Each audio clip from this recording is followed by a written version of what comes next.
Valorant, Valorant, we miss you, sir. Hello. Hi, Julia. How are you? Good, Sir, good how are morning, you, good sir? afternoon, We sir. miss you, sir. I keep messing it up. Sir, that's the one Okay. from iRobot. Hi, sir. Yeah. Hello, I love that guys. movie. I'm gonna. Oh, we're a lot already, guys. Okay. Um, I'm still waiting for my ring light. Okay, but it's coming. So I know Yeah, Hi, if you yeah. Sir have Lawrence. We questions. meet Hi, again. Hi, sir. Sir, I miss you, Sophia. sir. I miss Hi, you too, sir. Jules. Hello. Hi, My sir. hello, CJ. My ring light is coming, so please bear with Sir, the darkness of my face. even though it's dark, sir, you're still so guapo. Uh-huh. Yes, sir. Plus 10 na, Jules. Ah, Hi, sir, Sophia. sir, you All shine right. so brightly already, sir. Okay, so how many are you guys? 24. 24. You're 24, 25. so you're 25, sir. 25. So I we're think waiting 25 for. already. Okay, so we will wait for the others. Okay, hold on, guys.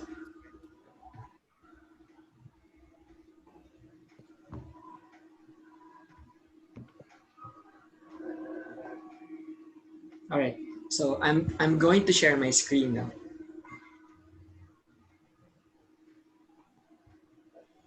And actually, this is the very first topic that I will be discussing. This one, though, this PowerPoint slide is in your computer science G10 Moodle course. So if you want to download, it's there. All right, so I uploaded it already. All right, so let's start. So this is the introduction to computer science. So my name is Mr. Lawrence. I am going to be your instructor for this course. So what are your expectations here, guys? May I ask? We're gonna make a website. Easy class. We're gonna Yeah. make a website, and I'm gonna make $1 Obviously. million, and I'm gonna become Mark Zuckerberg in the future. Yeah. Okay. Number one, we're not going to make viruses, okay? No malwares, no nothing like that, because it doesn't do good to our community. Right. Number two, yes, we're going to be making websites on a weekly basis. You entries in your websites on a weekly basis. And number three, yes, it is actually my hope for you guys to become a blogger. And I will We miss help you. vlogs. I will, I will help you with Google Analytics. It's a tool that you can use to maximize what's this of your website. And I will also be teaching you SEOs, that's search engine optimization, for you guys to reach out to your audiences. And if you have a lot of traffic already, organic traffic already in your website, then that's the time that Google will allow you to have your own advertisements. And that's advertisements if your user clicks on, for example, on something. Don't you know that you are paid, you are being paid for it? If I'm a user and I happen to like, for example, Ari's website, and then I click and I've read in this article, let's say his article is all about, for example, shoes. And let's say, for example, there is this portion in his website about shoes. So I'm gonna click it, then it will launch me into another website. And that, my friend, is how you're going to make money. It's not that the user will buy that, for example, that kind of shoes. No, it's not. It's just pay per click. So once the user clicks on advertisements, and you get a commission on that, you won't get to be a millionaire for this, but still passive income is nice. only if you also do your part as well. So do you want to make money while also be enrolled in my course? Of course, everyone wants to make money. All right, so let's begin. So this is the introduction to computer science. As you can see here, there's this analog telephone, right? Excuse me, guys. And there's this 2G, 3G, 4G, and then 5G here. All right, so let's talk about the evolution of 1G to 5G technology. So telecommunication and networking has been and will be one of the core technologies in helping the evolution of mankind and technology itself. If it wasn't for these channels of communications and data transmission, we would probably be still in an era where technology isn't as advanced as today. Question: why are we talking about phones? We're supposed to be talking about computers. Do you know the answer to this? So, sir. No, Could you sir. say it this again, sir? I got disconnected. Got disconnected. Okay, Ari, What did you say, sir? I'm sorry. Sorry. Your I got auto tune. disconnected. Yes, sir. Okay, so I mean, what's the connection between phones and with the computers? Because they're all like machines. Like That's actually machines. They good. And both we're have learning about screens. machines. Okay, like what I've said earlier, thank you, Sophia. Like what I've said earlier, telecommunication and networking has been and always will be at the forefront of our technology. So when we have these phones, when we have these gadgets, these devices, computers will also have to be in one way or another be connected and be updated in such a way that our devices will match with our telecommunication devices. There's always this trend. That's why our telecommunication industry actually drives innovation in such a way where your computers, your future computers, did you know that your future computers, if you're going to buy, for example, the MacBook Pro with the ARM processor, did you know that you're able to put in a SIM, your SIM there already? So that's why they're going to integrate already. Now, Intel and AMD still hasn't been into that kind of environment where you can place a SIM card in your laptop. It's not there yet. They're not going into that direction yet. But ARM is, so that's why Apple is onto this, because I think, and many people will also back this up, that many people will buy this kind of machines already. I mean, you don't need any more dongles. You don't need any more portable hotspot, because it's already there. Your machine can now access the internet. It's either through the 5G technology, it's either through the LTE, be it as it may, then yes. So isn't it cool? No? All right. So wireless communication technology inside cell phones and other mobile devices has evolved over several decades. So starting with the then revolutionary 1G, it's referred to as the earliest form of voice-only network. So this is the voice-only network. It's did you know that it's really big? This 1G phone's really big, but it paved the way to wireless communication. It's really big. It's like um, if you have a small shoe box, it's like that. No? So starting with the then technology, the then revolutionary 1G, all the way to the 4G of today and the 5G of the near future. But what has really changed? And what is the core driving the principles of this wireless communication technology? So first off, what is G? In, for example, in 1G, 2G, 3G, 4G, 5G, what is G? Do you know? Gigabyte. I don't know. G actually stands for generation of wireless technology. And the number is just a representation of the evolution of technology. So 1G began in 1981, and then 2G in 1992, 3G in 2001, 4G in 2011, 5G, I think the earliest starting phase of 5G was in 2019, but it's in 2020 that we're seeing a lot of countries now are adapting to the 5G technology. And that's good. Currently, as you may know, we are using the fourth generation of wireless communication technology. So this is what we're using. But let's start from where it all began. All right.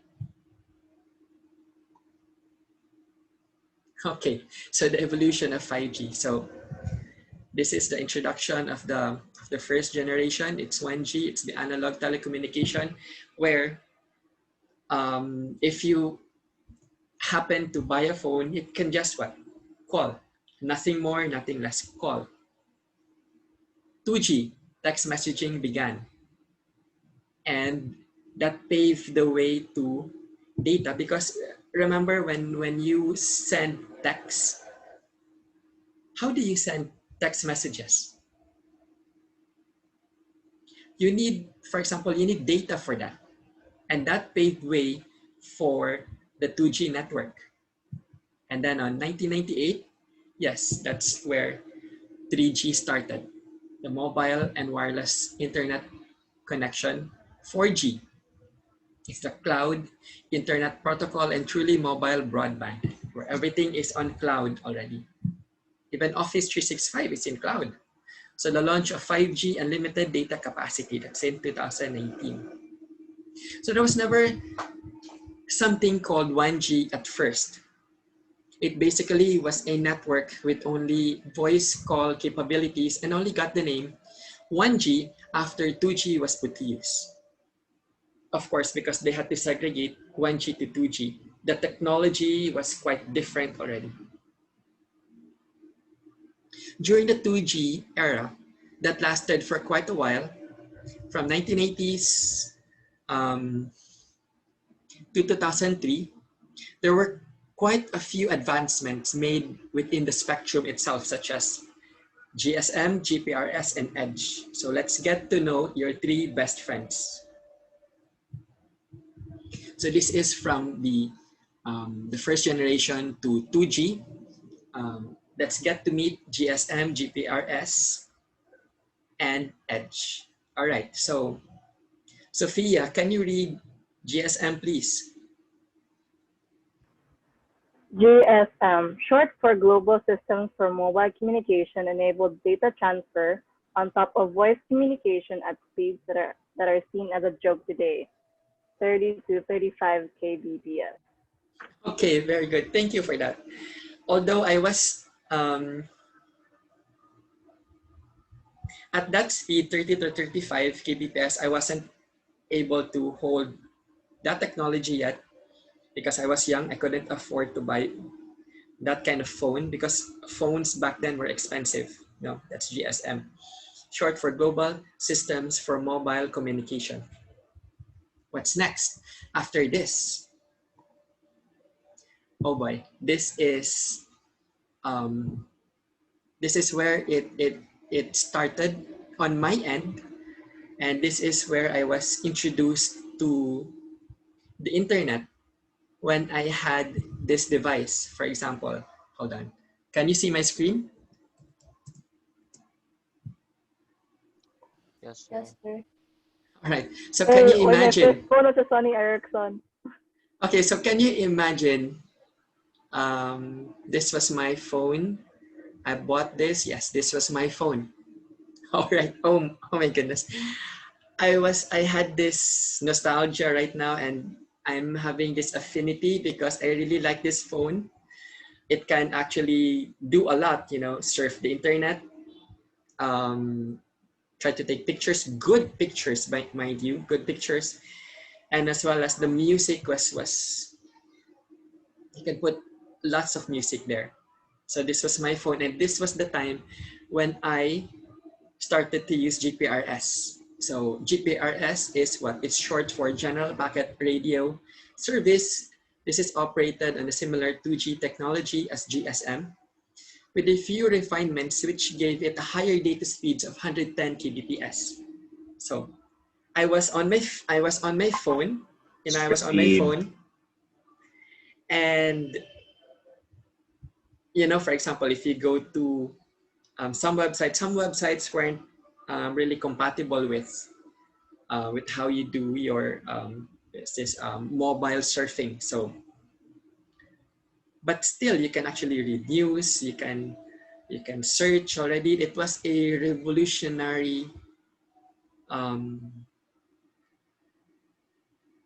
my world was actually revolutionized because I was able to do that. Before, when I had Nokia phones, before I couldn't do that. I could just call and text. But now I had this, and then this was a nice gadget. It gave the people the freedom to surf. But of course, data was still expensive at that time. All right, so that's GPRS. What is GSM again? Global communications. Systems, Global system global for mobile systems for mobile communication. communication. Okay, global systems for mobile communication, global systems for mobile communication. What is Sir, are you gonna GPRS? send this? It's Are you in gonna send Moodle. this to us, sir? It's in Moodle. Oh, okay. Okay. General Packet Radio Service. And what is EDGE?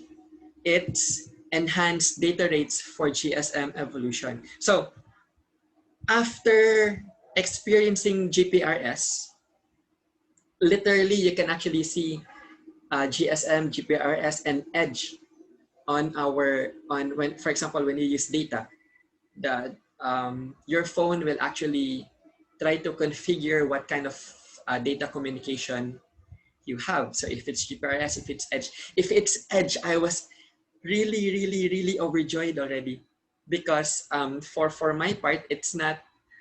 Um, I have speeds of up to 100 kbps. That's a joke for today's technology.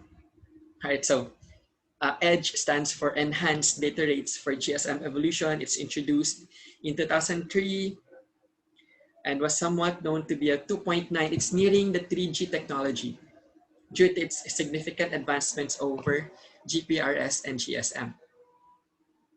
It offered high speeds of 135 kbps and continues to be used on many mobile networks even today as it satisfies the basic needs for both carriers and users in various parts of the world. There are still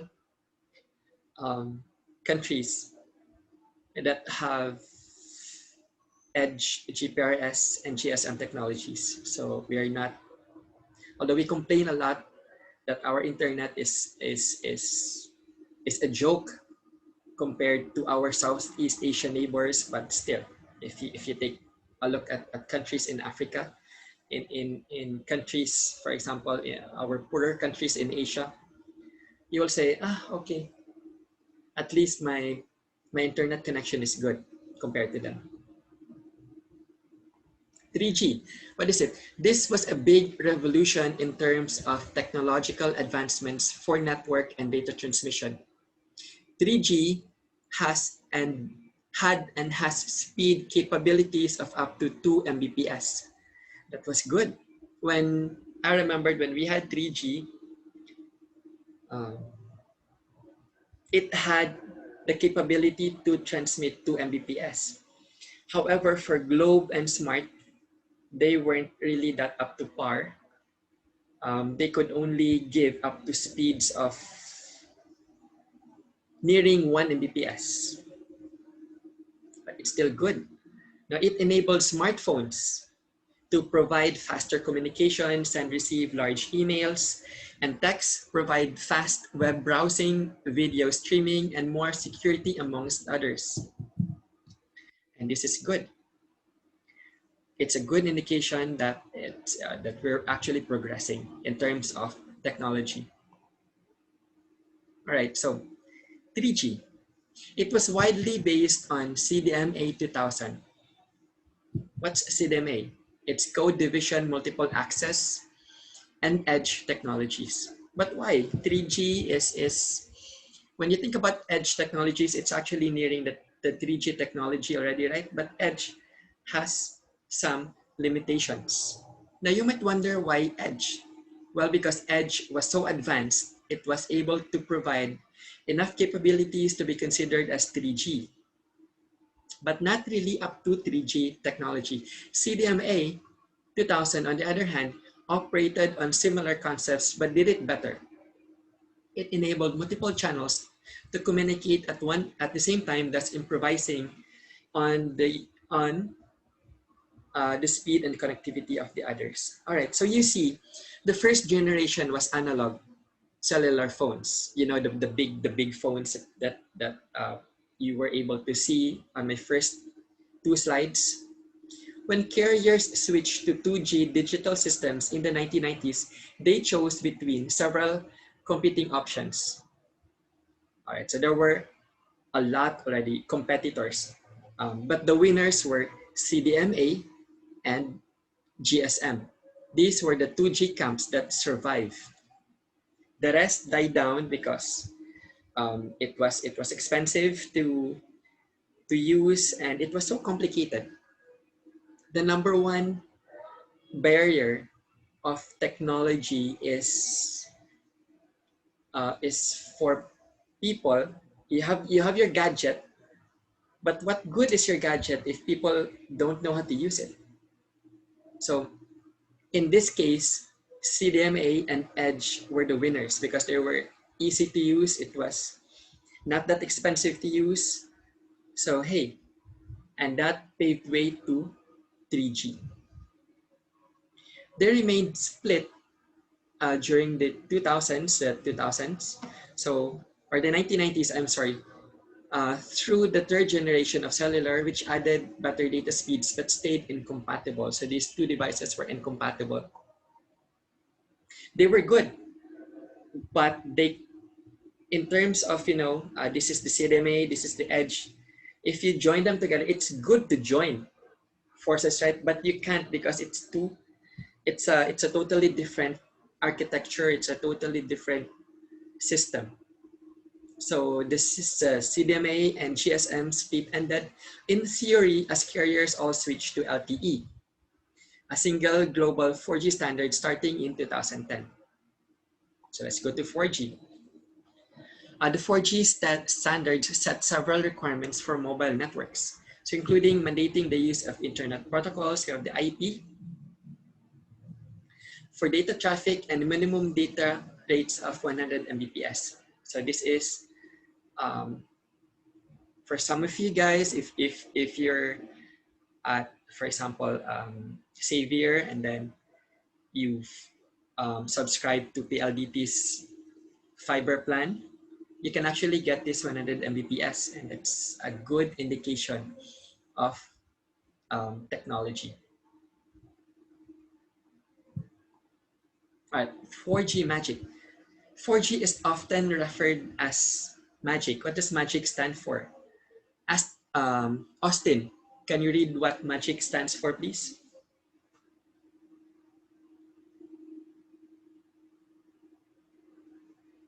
Sorry. Okay, Ronel, please, can you? Magic stands for, M stands for mobile multimedia. What? Me? Okay, Ari. A. A stands for anytime, anywhere. G stands for global mobility support. I stands for integrated wireless solution. C stands for customized personal service. Thank you very much, Ari. Right, we are still actually using the 4G system or technology, it's good because you can actually do YouTube anywhere, anytime. You can do TikTok. It's always on. The internet's always on. And it's actually pretty convenient. But the transition for this type of technology had a lot of barriers. You see, the list of standards is quite complicated to follow, and thus were a barrier in fast adoption of the 4G spectrum. 3G was there, and suddenly, because 3G was good, people started to develop their own technology. Just like what they did to the 2G, to the 3G, they started to tinker, they started to build things. Now, but the problem was, for example, if company A has built this technology and company B built this technology, let's say up to company Z started to build, for example, infrastructures for our 4G system. What's the problem? The problem is that these companies were not able to talk to each other. And that's a problem because it's difficult for example, and expensive. For example, if you are the owner of Globe, if you're the owner of for example, for Smart, and you have company A and you have company Z, and you have customers, like for example, if I'm a Globe user, you go to Globe, and then I give you your phone, right? You pay me money on a monthly basis, and then I will give you your phone, and you can call and text, you can use data. All right. But let's say, for example, there are 26 there are 26 telecommunication providers. It's very expensive for Globe and Smart to keep track of all those companies. And that made it not feasible as a solution. So as a solution, okay, as a solution, there was these companies that had a consensus. And what they formulated was LTE. LTE stands for long-term evolution. So they had this architecture already, right? They had this architecture. What they did was just to tinker around so that their architecture can now recognize one architecture to another. And that's good because it paved way for LTE, long-term evolution. So soon after 4G LTE was introduced. LTE stands for long-term evolution, and it isn't as much a technology as it is the path followed to achieve 4G speeds. It was a complete redesign and simplification of 3G network. So companies were able to redesign and simplify their architecture, resulting in a significant reduction of transfer latency and thus increasing efficiency and speeds on the network. What does latency mean?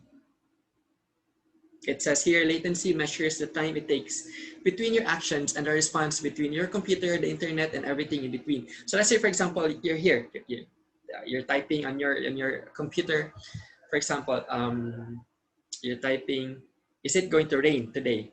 Once you press it enter, there is this time. It's a millisecond time that can be calculated. It's a measure between how long it takes for your computer to get a response back from your internet from your internet provider to you. And then, for example, and once you press enter, right, you will actually see the current weather for today. but you can actually calculate it. That's the latency speed. And of course, if you talk about the latency, the shortest is the better. So latency measures the time it takes between your actions and the response between your computer, the internet, and everything in between. All right, so now we are actually we're actually nearing the 5G era. So it is still quite in its early stages. And the technology likely to appear in the market only by 2020 at the earliest. So goals for the future of 5G include significantly faster speed, a minimum of 1 gigabit per second, and perhaps up to 10 gigabit per second, plus lower requirements to better support huge numbers of new Internet of Things, the IoT of Things. It will have the capabilities to provide faster dialing speeds, multiple device technology, higher data speeds, just to name a few. Now, this is where it gets interesting, guys, because we're talking about 5G, and it's been politicized. Right? So what's happening with Huawei? Do you know what's Huawei? I know James J. Kakan.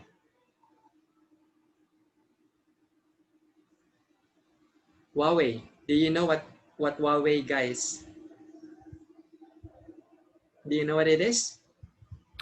Yes, sir. It's a phone It's brand. a brand. For taking photos. All right, it's a phone brand.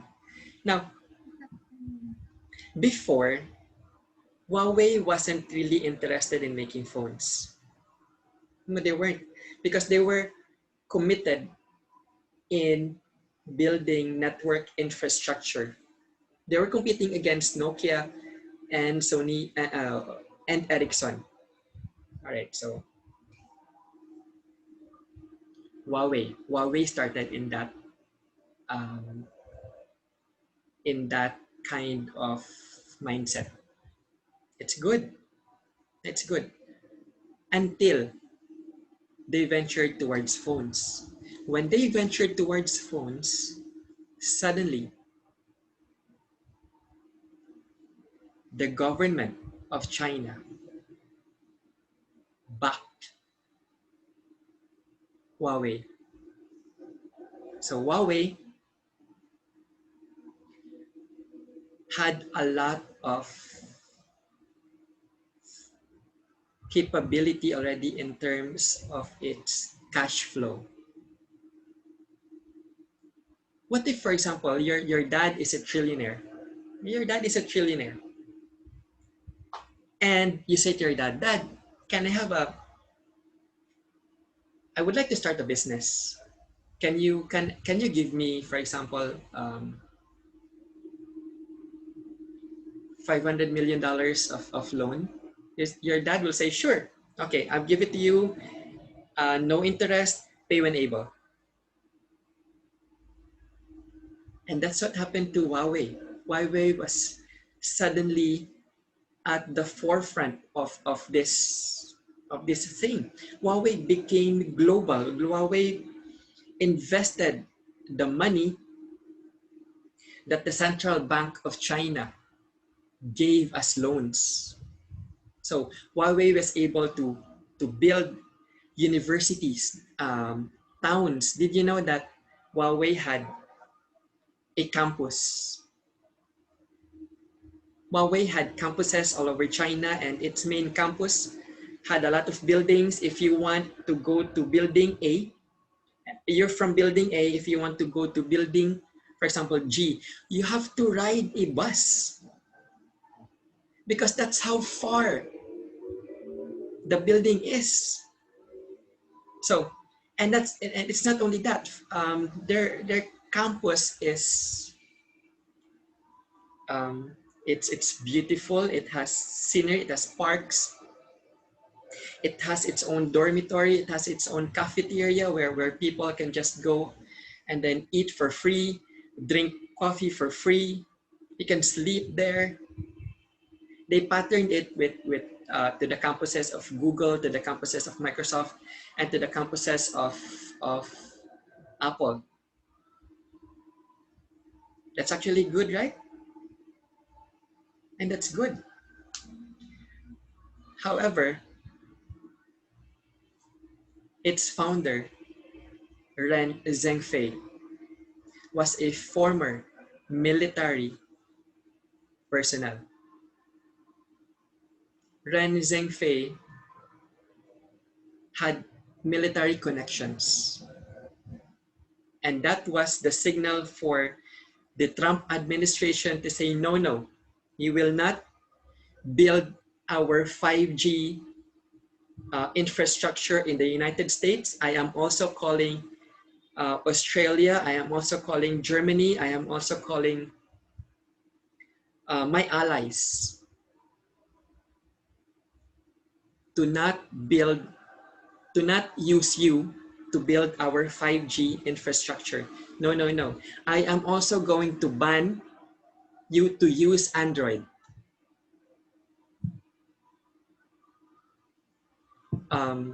Okay, Android is an open source, so meaning you can just copy it and then refine it on your own. So what Huawei can't install on their phones is the Google Play Store, Gmail, YouTube, those Google mobile services or the GMS. So if you want to buy the Huawei Mate 40 Pro, it's a good phone. It's a very expensive phone, but no YouTube, no Google Apps, or no Gmail. But still, you can actually do those when you know things. All right. So that's what happened. It became a political entity about 5G. Um, they were supposed to be the winners of the of the amongst Nokia and Ericsson, because these two European firms were the contenders to build 5G infrastructures in and also Huawei to build 5G technology in most of the countries. But Huawei was left with, for example, for the Philippines, I think Duterte, because Duterte is pro China, he is going um, to tell Huawei to build our 5G infrastructure for, along with um, Smart and Globe for that one. All right, but there will only be small players left for Huawei to work on, and that's a problem for Huawei because it might be good, but you know the Americans, the Trump administration is actually worried about the spying thing. Because if you own the satellite towers, if you own those network towers, if you own those phones, if you're the one who were able to make those phones, you can actually spy, and that is what is alarming. And the fact that Ren Zhengfei has a military connection with the Chinese government, it's very questionable. Although Ren Zhengfei and the company of Huawei strongly said that they're not affiliated or they're not connected with, and they will not share their data with the government of China, but still, the Trump administration and most of the countries will not take the chance. So it actually became a political battle. All right, so we're actually less than a minute. I'm going to stop sharing my screen, and then I will have another Zoom session, and then that you can connect to. All right. So see you guys later. So in a minute or two, connect.